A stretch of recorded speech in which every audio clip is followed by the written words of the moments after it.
This is another lazy Sunday, and I have now a book to unbox. Let's go and see what is inside.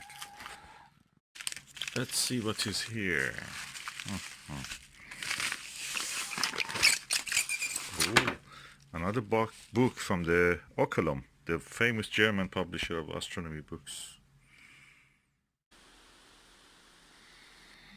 Okay, Fotografischer Sternatlas, der gesamte Himmel auf 82 Kartenblättern.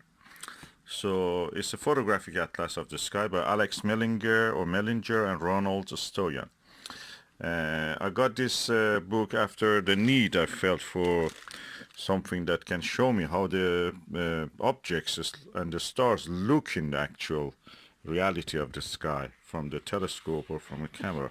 So about this, the sky is divided by two hemispheres. From the North Pole, this is a Blattenschmidt North Hemisphere, the northern sky, and this is from the North Polar point to the celestial equator. So it covers from the Ursa Minor toward the Canis Minor, Orion, and everything that is near the equator, including the Pegasus, these parts of it.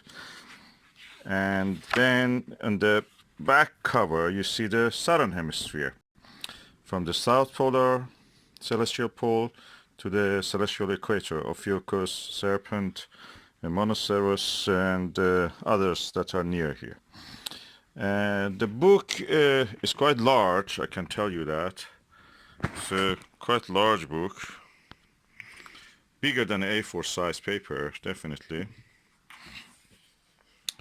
It is published in 2010 in Germany by the Oculum Verlag, which is a publisher about astronomy in Germany, and they are doing really well. And there's an introduction, then the techniques and the map of the unfortunately light pollution. Then it goes to all the little details. Then the main part starts from the northern hemisphere of the sky, celestial northern hemisphere, Ursa Minor. Then it shows all the details. Just to give you a taste of what is inside this, I will go to the let me find the Orion. Yes, that's the constellation Orion, and this is what you will see in the sky. If you use photography or use your telescope, you will see all these individual stars. For example, this is the Orion Nebula, and this is the Horsehead Nebula, and this star here is the star system of the Sigma Orionis. This is Alnitak. This is the Flame Nebula. And what is interesting here, you may not have seen it in others, is that, for example, the two stars of the... When you lose your telescope, you see that these two stars are surrounded by a lot of dimmer and brighter stars around them. And that is considered a star system, a star cluster. This book is really up to date. This considers, for example, the Lambda Orionis, also star cluster, and several other star clusters here. So these are the stars that nowhere else are mentioned as a cluster. This book mentions it as a cluster. And when you observe with your telescope, you will see that these are star clusters. And they're as bright, as impressive as the plates. So, and when you go back one page, you will see that there is, for example, here Eridanus, Taurus, Cetus, Alpha Cetus, and is a Mira star here, Omicron Cetus here, Omicron Cetus.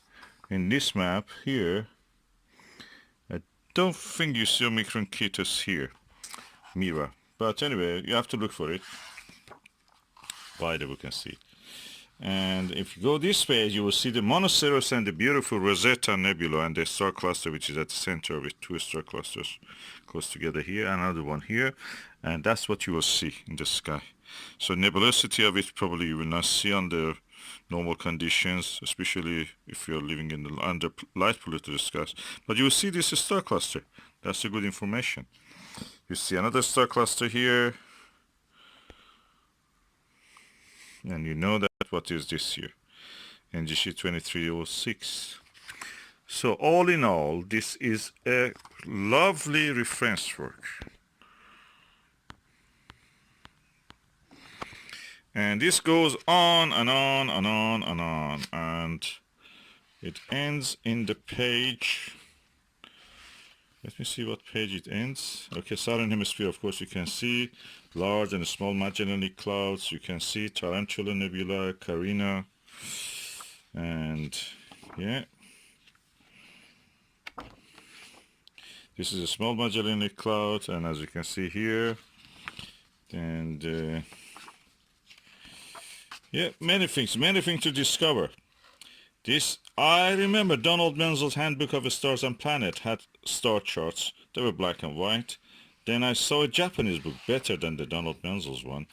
I never found that Japanese book. I saw it in the hand of someone when I was a kid. And after that, I never saw that book again. If I find anything Japanese, I may just go after that book. Japanese are, I mean, if you're a geologist, you know that. Japanese have published so many things in their old language. For example, English language is poor compared to that, I must tell you. About the corals in the Vietnam, you will see that the authority on that are Japanese.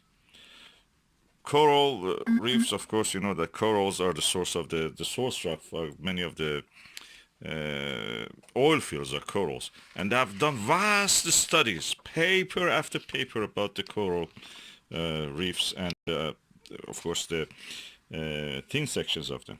So this is what you will see. Okay, here German is a similar language and French. English language is, since publishers are greedy, they don't really go after giving the value to people in a way.